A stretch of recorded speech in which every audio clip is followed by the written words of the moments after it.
సహస్రం. ఏం చదువుకుంటారు? Second year. ఏం second year? Inter second year. Inter second year అమ్మాయి. ఫస్ట్ ఇయర్ అప్పుడే వినిపించింది బాబాయ్. అమ్మాయి ఫస్ట్ ఇయర్, వీడు సెకండ్ ఇయర్. స్నాప్లో పరిచయం ఇప్పుడు ప్రెసెంట్ అయితే అమ్మాయి ఇంటర్ సెకండ్ ఇయర్, నువ్వు బీటెక్ ఫస్ట్ ఇయర్. అయిపోతుంది సెకండ్ ఇయర్. ఫీజు కూడా అయిపోతుంది. అమ్మాయి వాళ్ళ నాన్న పేరు రమణారెడ్డి. రమణారెడ్డి. అంటే ఇప్పుడు నిన్ను అమ్మాయి ఇంటికి రమ్మని పిలిస్తే పోయినావా? అంటే ఏమని చెప్పింది నీకు రమ్మని చెప్పడానికి? నార్మల్గా హాలిడేస్ ఉన్నాయని రమ్మని. అంటే మా అమ్మ నాన్న కూల్గా ఉన్నారు, ఏం పర్లేదు మాట్లాడుతూ అంటున్నారు అని రమ్మన్నదా, లేకపోతే మా అమ్మ నాన్న ఇంటి దగ్గర లేరు నువ్వు వచ్చేసాయని చెప్పిందా? ఇంటికాడ ఎవరు లేరు రమ్మని. అంటే ఇప్పుడు నాకు అనుమానం ఏమొస్తుందంటే, మామూలుగా మా అమ్మ నాన్న మాట్లాడుతానే అమ్మాయి నమ్మిపించి నిన్ను పిలిపించి ఫ్రీ ప్లాన్గా చంపాలని నీ మీద పథకం రూపొందించినట్టుగా అనిపిస్తుంది.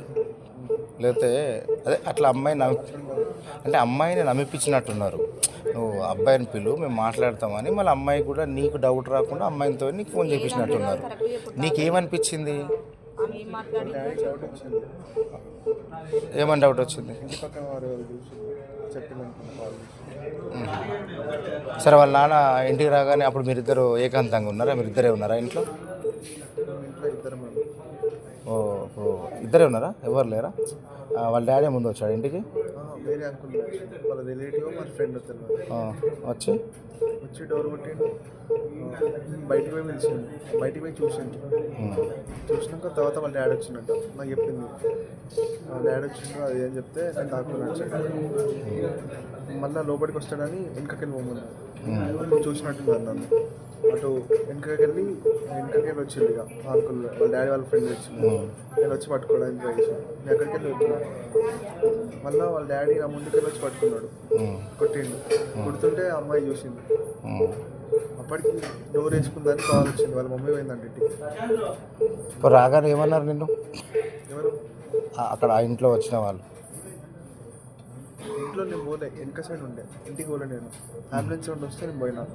నువ్వు అమ్మాయి రామని ఇంటికి పోలే? నువ్వు వాళ్ళ ఇంట్లోకి వెళ్ళలేదు అసలు ఇవాళ? పోయినా. మరి పోయినప్పుడు ఫస్ట్ వాళ్ళ అమ్మాయి వాళ్ళ అంకుల్ ఎవరు వచ్చారంటున్నావు కదా? లేదు, వాళ్ళు పోయినాక నేను వచ్చిన. వాళ్ళు ముందు పోయారా? అట్లెట్లా? అంకుల్ డ్యూటీకి పోతాడు. పోయినాక కాల్ చేసింది. పోయిండు రా అని రమ్మని పోయినా. తర్వాత మళ్ళీ వస్తున్నాడో కనుక్కున్నాను. వస్తానంటే నేను బయటకు వచ్చిన. మళ్ళీ ఆఫ్టర్నూన్ కూడా పోయినా. ఆఫ్టర్నూన్ ఎందుకు తొందరగా వచ్చింది డౌట్ వచ్చి. డౌట్ వచ్చాక నేను లోపలనే ఉన్నప్పుడు వచ్చినాక వెళ్ళిపోవాలన్నాడు. డౌట్ వస్తాయి చూసిన డౌట్ వచ్చి వెనకకి వెళ్ళిపో అని చెప్పింది. వెనక సైడ్ కారిడార్లోకి వెళ్ళి చూస్తాను. అటంతా ఖాళీ ప్లేస్ ఉంటుంది, చెట్లు. అక్కడ పట్టుకున్నాను. అమ్మాయి ఎక్కడికి వెళ్ళి చూస్తుంది. అప్పుడు డోర్ వేసుకున్నది.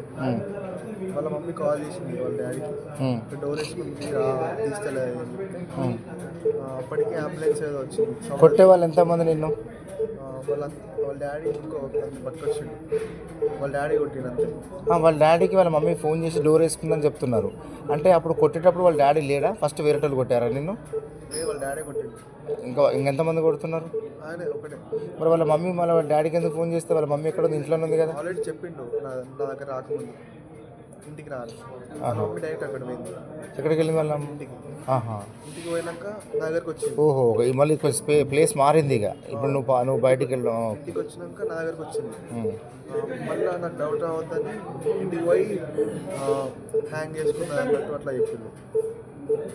ఇప్పుడు ప్రజెంట్ ఇప్పుడు అమ్మాయి ఆత్మహత్య చేసుకుందంటావా? ఇప్పుడు పరువు భావించుకొని అమ్మాయిని వాళ్ళే చంపేసి నీ మీద నేరం ఆత్మహత్య కారణం నువ్వు అని నీ మీద కుట్ర జరుగుతుందంటావా? ఇప్పుడు ఏం జరుగుతుందంటావు?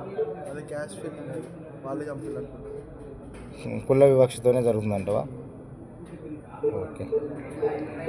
ఇదివరకు షీటింగ్ కూడా పిలిపించింది బాబాయ్. వాళ్ళ మమ్మీ డాడీ వాళ్ళు వచ్చి